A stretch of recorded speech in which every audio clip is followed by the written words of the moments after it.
everyone! So today's video, I'm gonna share to you the step-by-step process on how to get your PR here in Australia through Skilled Independent Visa Subclass 189.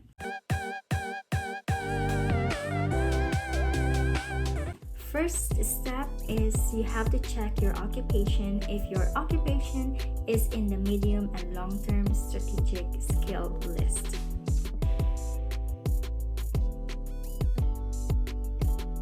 Alright, so using the link shown here, you can check if your occupation is in the MLTSSL or the medium and long-term strategic skill list. So you just scroll down below and just search your nominated occupation. So for me, it's secondary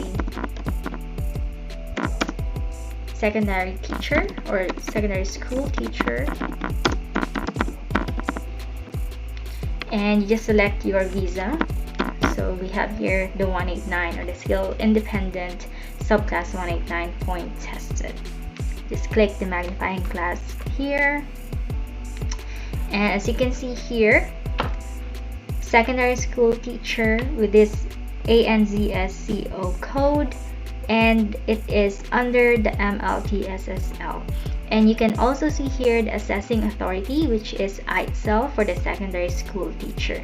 So this is where you're gonna see which assessing authority you're gonna submit your requirements for your skill assessment. So if your nominated occupation is in the medium and long-term strategic skill list, then it's a good news because you can proceed to the next step. So the next step is check your points. Skilled Independent Visa or Subclass 189 is a point-tested visa, so you should be able to score at least 65 points.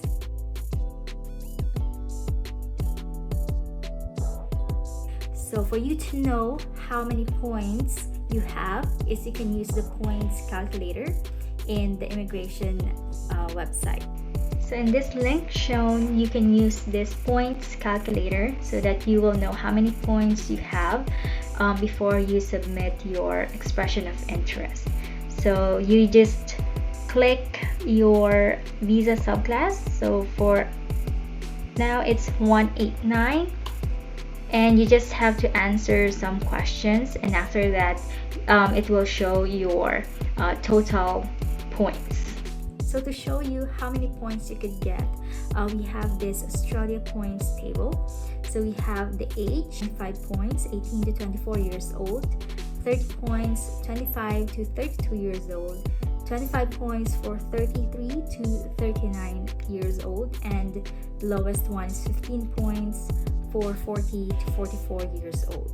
So in order for you to apply for a permanent residency through Skilled Independent Visa Subclass 189, you should be under 45 years old. You also have your English proficiency level. We have the competent, proficient, and superior. And we also have the skilled employment for the last 10 years outside Australia.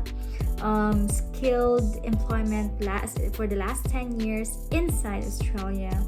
And your qualifications, doctorate, bachelor's degree, diploma or recognized universities, and also Australian study requirement.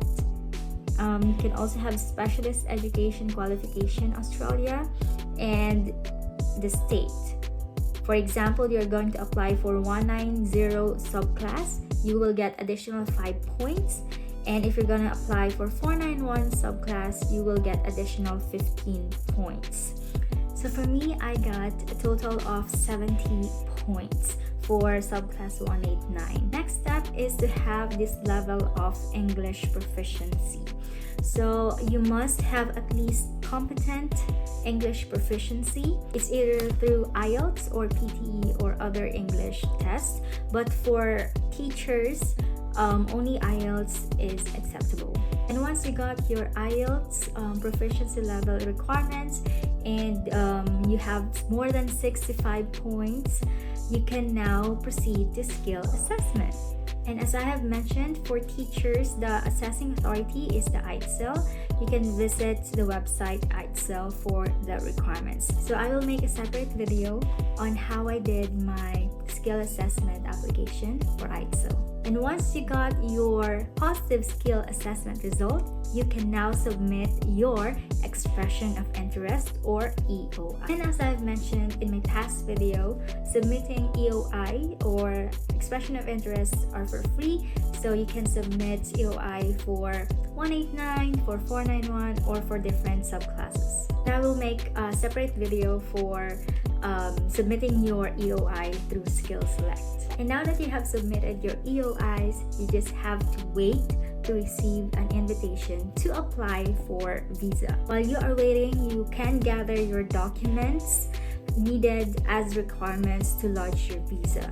So I will also make a separate video about the requirements when lodging your visa. And once you have received your invitation to apply, only then that you can lodge your visa. So for me, since I was a student visa holder, while I'm waiting for the grant, I still have to continue going to school to study. Also, when you lodge your visa, you will be given instruction about your medicals. In my case, I only had to do the HIV test because I already had my medical examination and chest x-ray result when I applied for my student visa. So I was able to reuse them. So only the HIV test is the test that I have to take.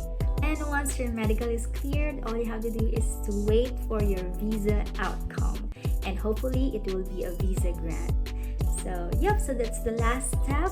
So those are the steps that you have to take in order for you to have the permanent residency here in Australia. So thank you very much for watching. And if you have any questions, just leave your comments down below. Thank you so much and bye-bye.